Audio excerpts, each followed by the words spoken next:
Howdy, folks. Darren Ray Fonso here, talking about workers' compensation or labor and industries, as we call it here in the state of Washington.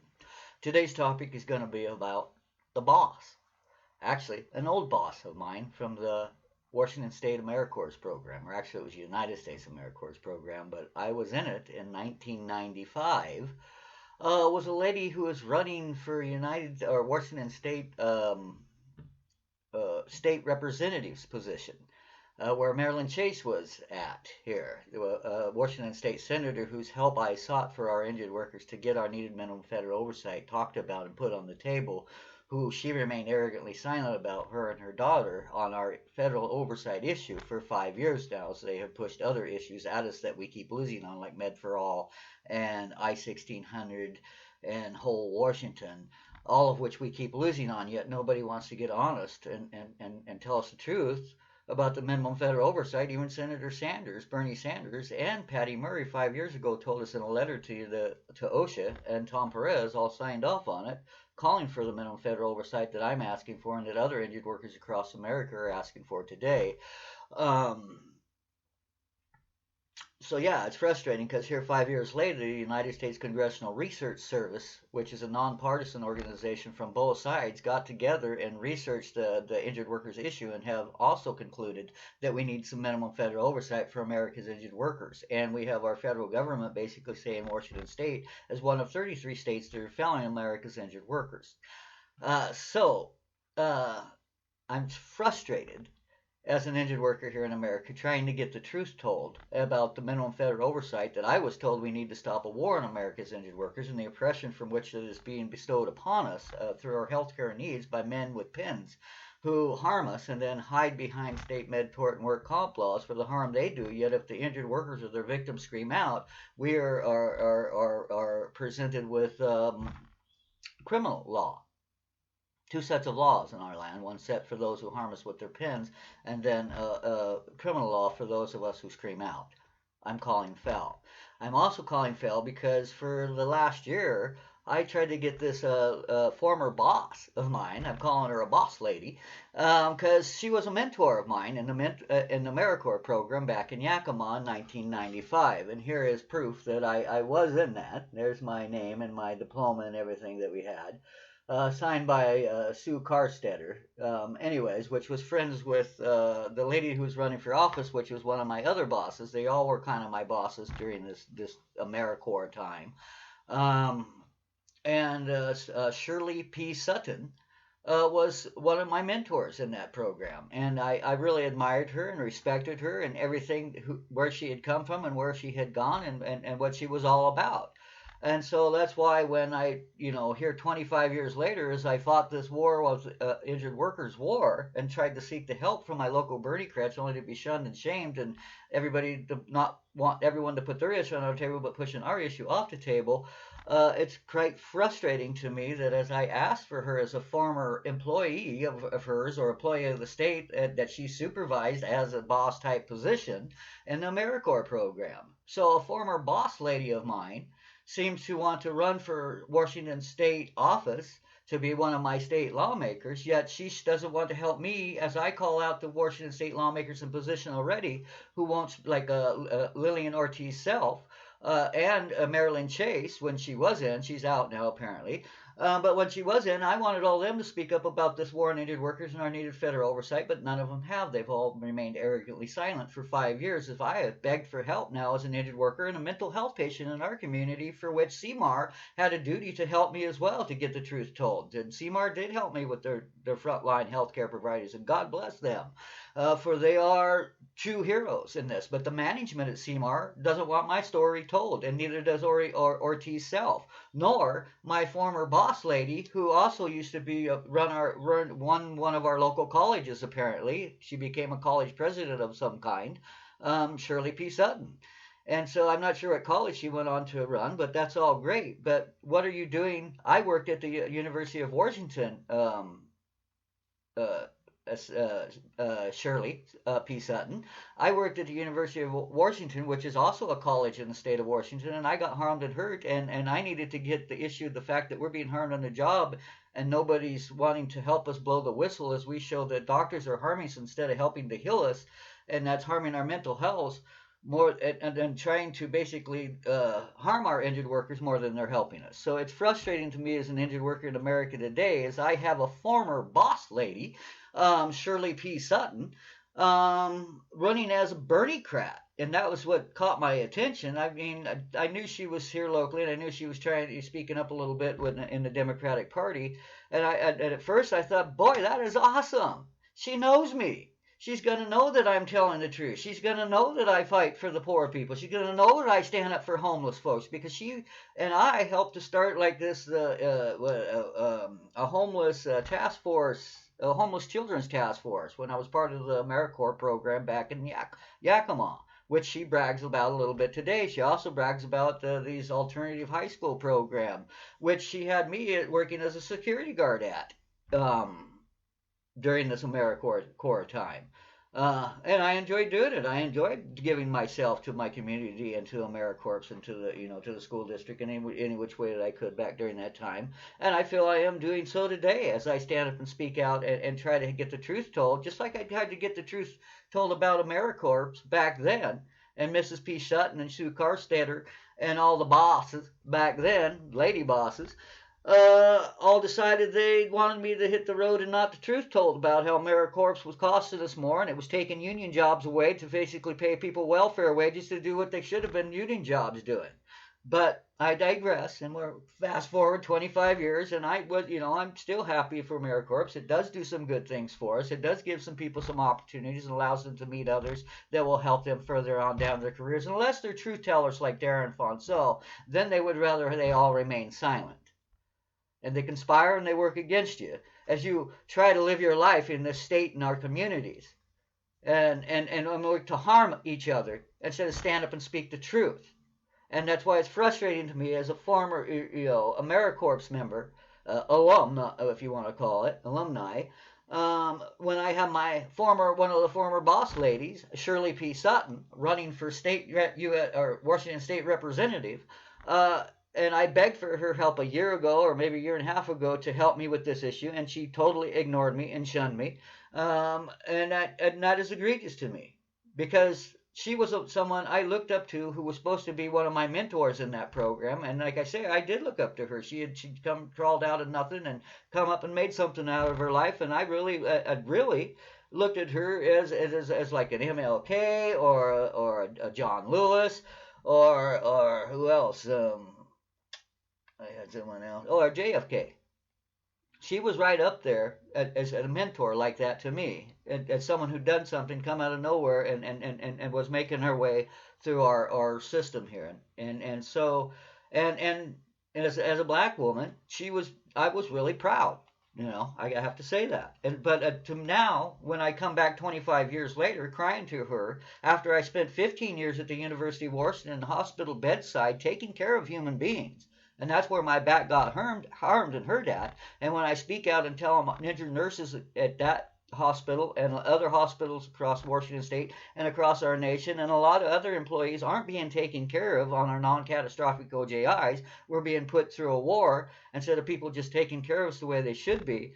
And a bunch of people throw in stuff, well, gee, we just need medical. No, we don't just need medical. We need our grand bargain honored, and we need doctors who lie to deny us to be held to account and policed, and that's not happening. And that's why we have a war on injured work. So it's insulting to me when Shirley P. Sutton, who also, for almost like 10 years after I left the AmeriCorps program in 1995, for almost 10 years after that, I used her as one of my references on my work resume. On my resume, she was listed as one of the people to contact who you would talk to if you were going to hire Darren Fonseau. I don't know if anybody ever did, but I did list her as one of those people. And she agreed that I could do so. And I think I might even had a letter of reference from her at one point. Her and a couple of the other ladies that worked there in the school district when I did that work there back then. So, like I say, yeah, 25 years later, fast forward, as the Bernie crowds and all them are dissing me and not wanting to help me put the issue Senator Sanders told us we need on the table for 5 years now, I thought for sure Shirley P. Sutton would want to help because she, 25 years ago, she was there for me and had my ear, and I had tried to help her and help with the alternative high school that she was working with the, kids that had been, troubled like I had been when I was a kid. So I was able to get along with those kids really well.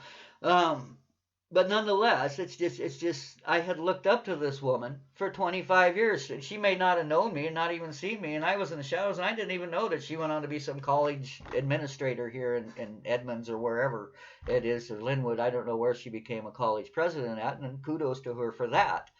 But yet, as she has run for politics and buttered up to Senator Chase and the Bernie-crats, I'm a little, you know, depressed. I have to say, because it adds fuel to my, it adds insult to injury for my mental health conditions. As it's bad enough that CMAR won't stand up and they'll help me fight with the state, judge. They'll help me fight with the federal work comp or the federal SSDI judge. But when I wanted them all to tell the truth on Latino Legislative Day about harm to our injured workers and now nobody's addressing our issues, they all went silent. And as I tried to turn CMAR into the Washington State Ombuds, mental health ombudsman here in the North Sound ombudsman, they closed their doors on me. They closed their faxes and told me they were going to call the cops on me. North Sound ombudsman won't stand up and represent the injured workers or the patients in the North Sound who have mental health conditions that are crying out and saying that places like CMAR aren't telling the truth when they go to talk to our legislators, and they say they have our legislators' ear, as Claudia Alegre, or Ellinger, I forget how his name, but from CMAR, she went to Latino Legislative Day, and it was like 2 years ago, 2019. She went there and she was going to talk about people with mental health conditions and how you're supposed to get in contact with your legislators. This is CMAR, the same CMAR that tells me I'm delusional for trying to contact people like her and like Senator Ortiz or Representative Ortiz self and Senator Rick Larsen through the Facebook and telephone calls and in writing and every way I can to get them to address our truth, but yet they do not. Yet I get called delusional. So it's frustrating for me as an injured worker and a mental health patient in the state of Washington when I call out to my state ombuds, North Sound ombuds people, and they just totally disregard and refuse to help. The same with the Human Rights Commission that Senator Marilyn Chase's daughter runs. They refuse to help as well.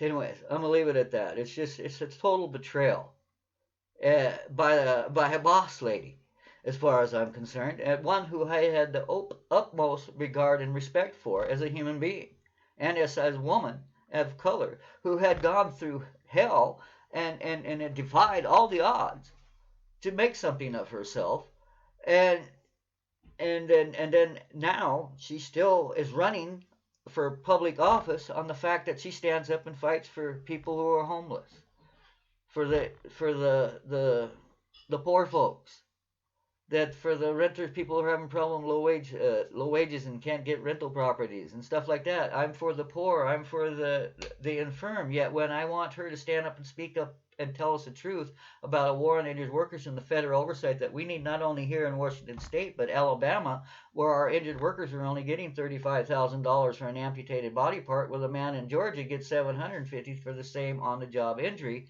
we need to address that inequality, not remain silent. As injured workers in your own state of Washington, and a former friend of yours, Shirley P. Sutton, at least I considered myself that at the time, at least you made me feel that way.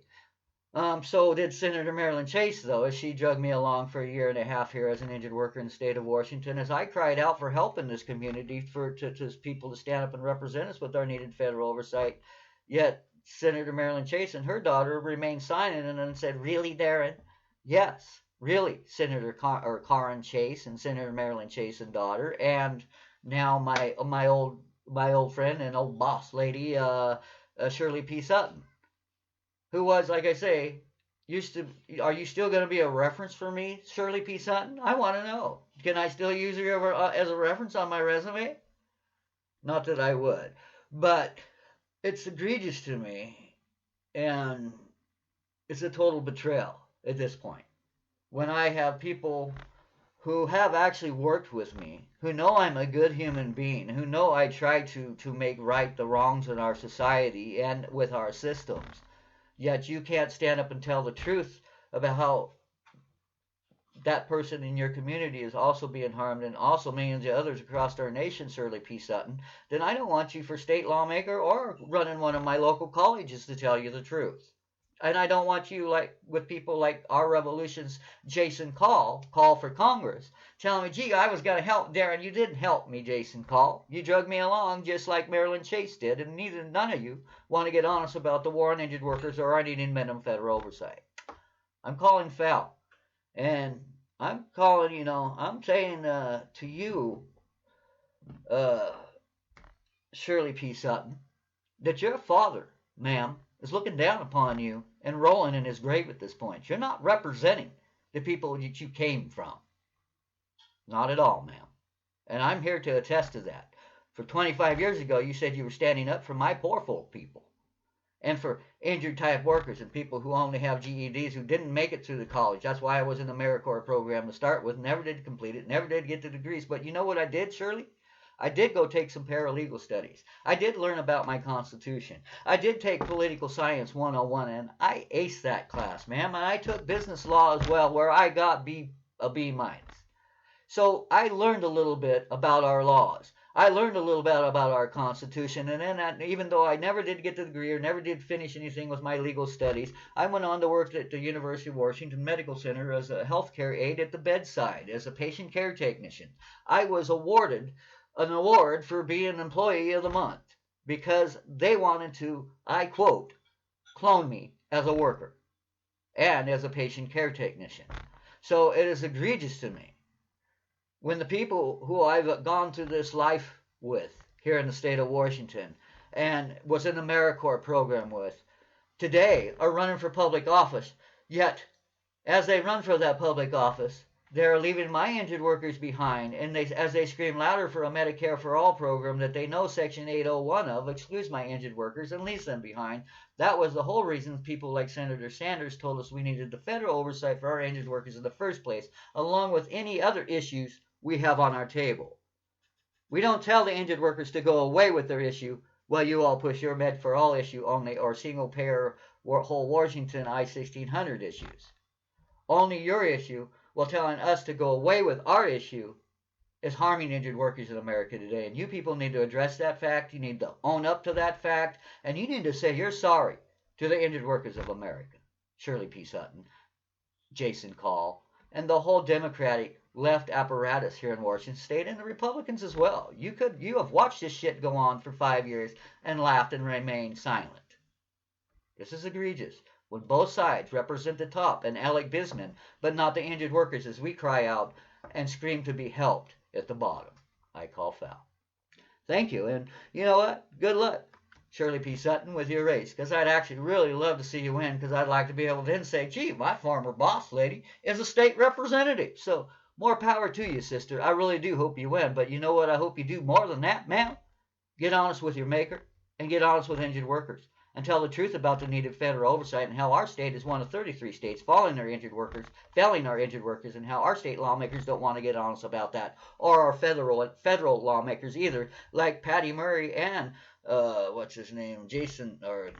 Rick Larson, who have all remained arrogantly silent, arrogant, silent, and complicit for the last 5 years. We'll leave it at that. Thank you and have a good day. And good luck, Shirley P. And good luck, Jason Call, with your fight for my poor folks.